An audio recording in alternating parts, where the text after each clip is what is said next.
Hi everybody, my name's Jason. I'm Caden. I'm Jaden. I'm Eli.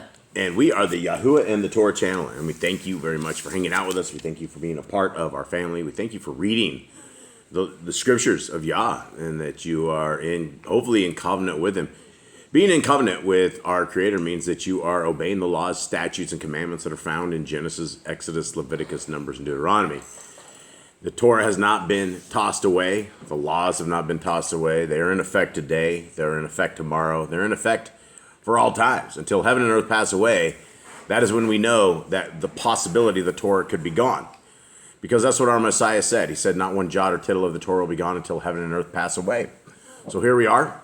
Heaven's here. Earth is here. It's established for all time. And this Torah is something that is great for you, for your family, for your life.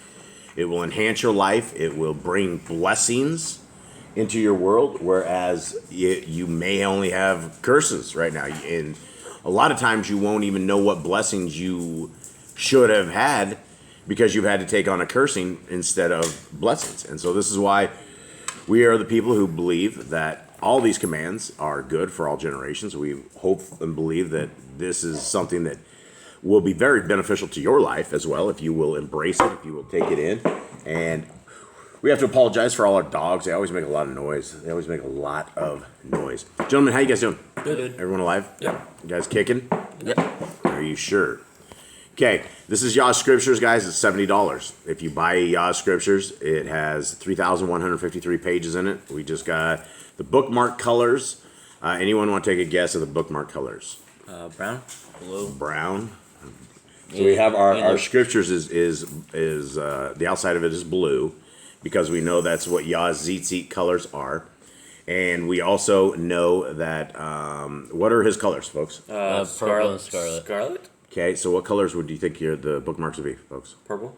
Purple. And there's three bookmarks. Oh, they're all different colors. There's three different bookmarks with three different colors. If you had the same bookmark in the same color, you think you would remember where you were at? I mean, maybe if like one's in one spot, like one's like beginning of the book, you know you're closer to the Genesis. Three different bookmarks, three different colors. What colors, boys? Blue, purple, and scarlet. Blue, purple, and scarlet. No, close. What is it, Mr. Cole? Purple, red, and gold. Purple, red, and gold. Okay, so why are you shaking your head no, Kate? Why? That's what y'all's favorite colors were. Well, yeah, but the outside of the book is that color, right? And so you have also his favorite colors, and then you also have what he outlines all of his stuff with. So you'll have one golden bookmark, and you'll have the others with what we believe is Yah's colors. Okay, guys, it's $70. You can download it free of charge. The free of charge downloads are right here. Everything we have is completely free. If you guys would like to purchase books for your library, 100% of all proceeds also go into our brothers and sisters in chains. Okay, somebody break it down. What happened yesterday? Where are we at? What's So yesterday, David was hiding in a cave, and a messenger came to him and said, "Shaul is dead. I killed the king. I saw him fallen, and I ended his life, gave him honor." And David said, "Why would you raise your hand against the anointed of Yahuwah?" Because we saw in the first book of Samuel, that David, in the entire time, when he ever had a chance, he's like, "I will not raise my hand against the anointed of Yahuwah." This guy did, so David told one of his young men to slay this guy for killing Shaul. But the truth was, the guy didn't actually slay Shaul. Shaul fell on his own sword. But this guy lied, trying to take honor and credit in David's eyes, and he ended up dying for it because he lied. So I think the book of Josephus talks about this a little bit different. I think Saul was trying to, I think he was too wounded to actually fall on his own sword was part of the problem. He couldn't fall on his sword because he had taken spear shots and arrow shots and whatever else.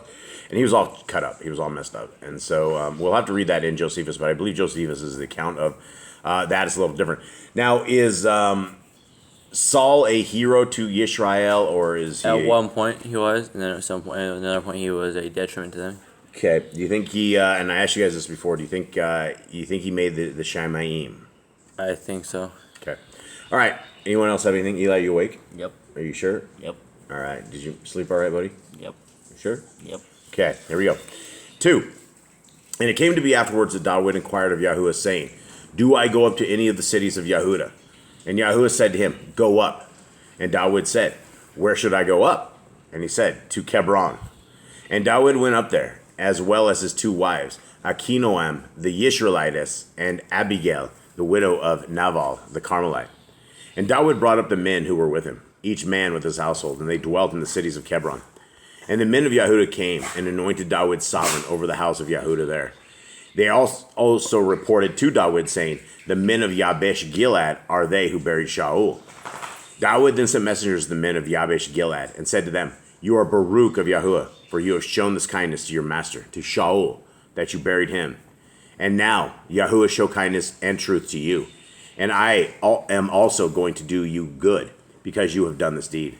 And now let your hands be strengthened, and be brave, for your master Shaul is dead, and also the house of Yehudah has anointed me sovereign over them. But Abner, son of Ner, commander of the army of Shaul, took Ishbosheth, the son of Shaul, and brought him over to Machaim, and appointed him to reign over Gilead, and over the Asherites, and over Yisrael, and over Ephraim, and over Benjamin, and over all Yisrael. Ishbosheth, son of Shaul, was 40 years old when he began to reign over Yisrael, and he reigned 2 years. Only the house of Yehudah followed David. And the time that David was sovereign in Hebron over the house of Yehudah was 7 years and 6 months.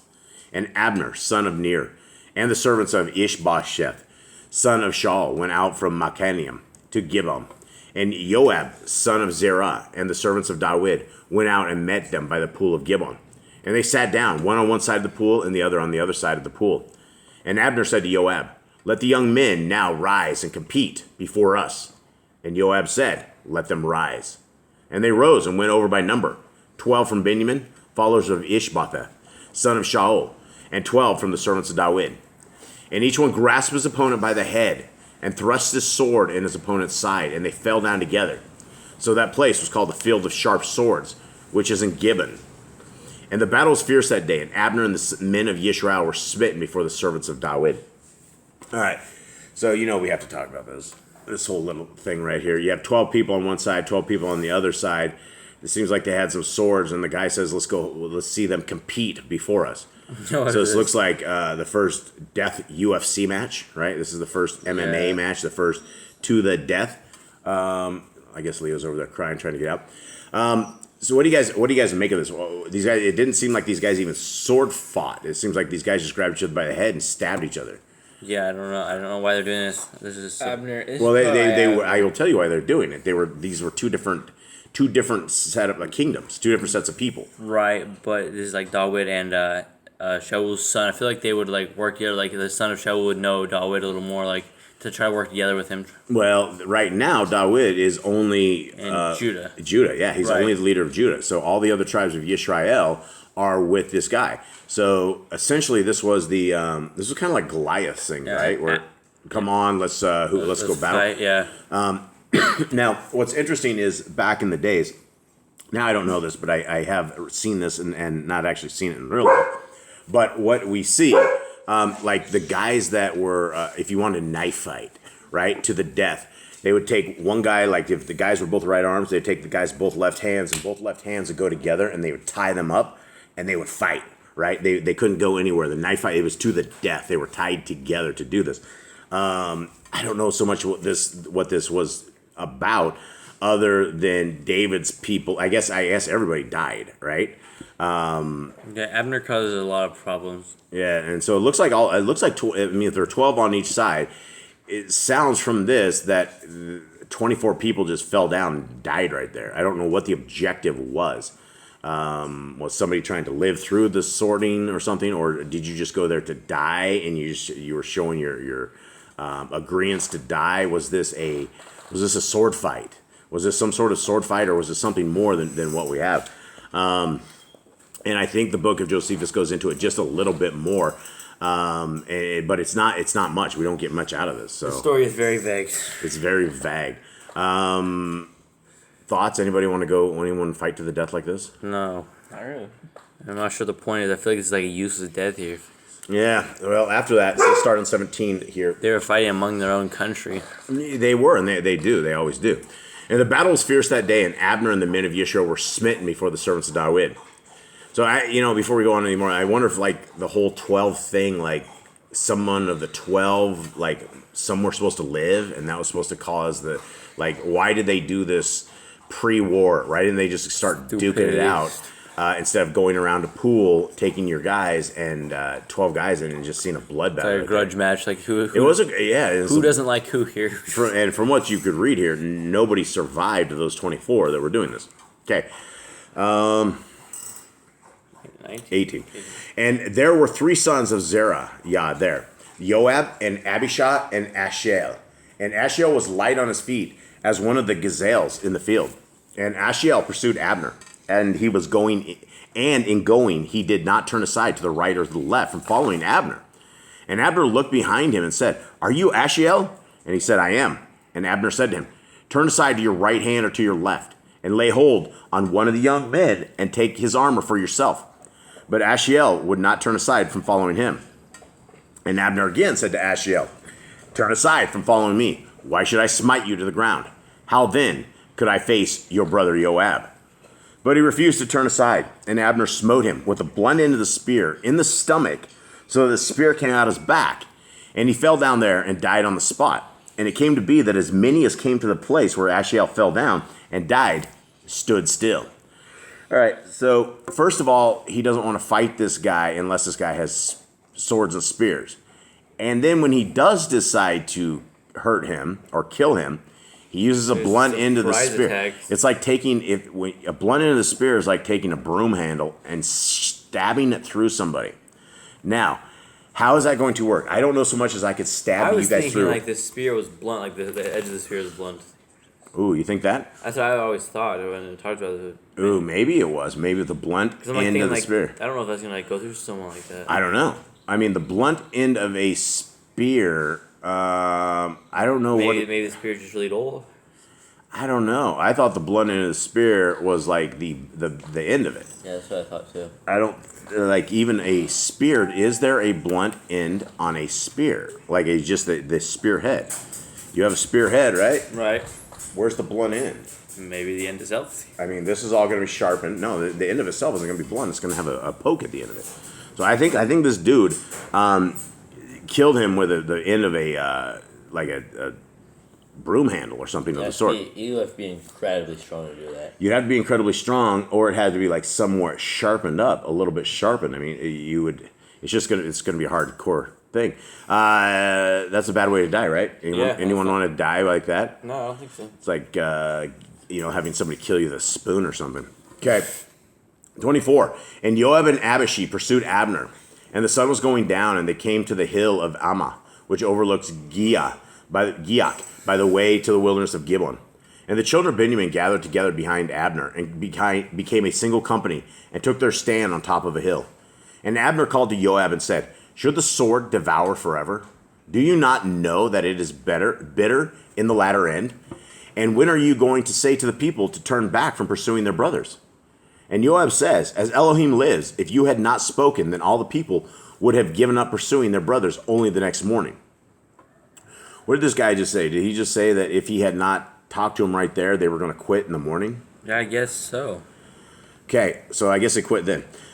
Joab then blew a ram's horn, and all the people halted and pursued Israel no further, nor did they fight anymore. And Abner and his men went on all night through the desert plain and passed over the Yarden and went through all Bithron.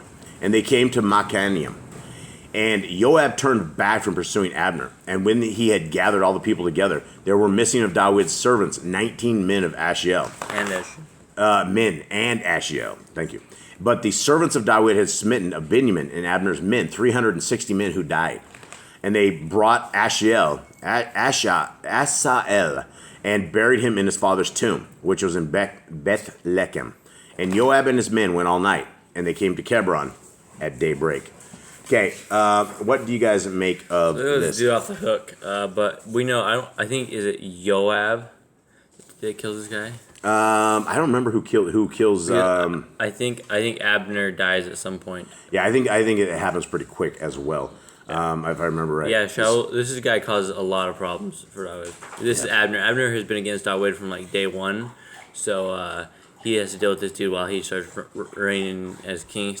Yep.